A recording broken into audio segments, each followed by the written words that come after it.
بندوں کو قیامت والے دن نہ حکم ہوگا چلو دوزخ میں، تمہارے اعمال ایسے ہیں جس پر فیصلہ جہنم کا ہے۔ ایک نے دوڑ لگا دی دوزخ کی طرف، دوڑتا جا رہا ہے تیزی سے، اور دوسرا نہ ایک قدم آگے رکھتا ہے پھر پلٹ کے پیچھے دیکھتا ہے، پھر ایک قدم آگے رکھتا ہے، فرشتے لے جا رہے ہیں، پھر پلٹ کے پیچھے دیکھتا ہے۔ دوزخ کا دروازہ آ گیا، رب کریم کی آواز رحمت آئی، انہیں واپس بلاؤ نا، دونوں کو واپس بلایا۔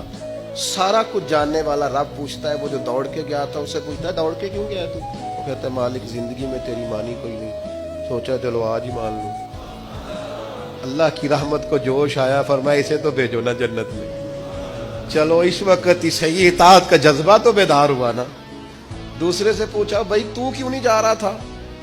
وہ کہنے لگا مالک میری ساری زندگی امید رہی ہے کہ میرے رب نے معاف کر دینا، معافی مل جانی ہے، کرم ہو جانا ہے، فضل ہی ہونا ہے۔ مالک دوزخ کا دروازہ آ گیا پر میری امید ٹوٹی نہیں، میری قائم رہی، اور جب تیری آواز رحمت آئی نا کہ آ جا، تو پھر میرے اندر سے وہ عقیدہ اور تگڑا ہوا، دیکھا نا بلا لیا نا تیرے رب نے، آ گئی نا رحمت کی آواز، بلا لیا نا۔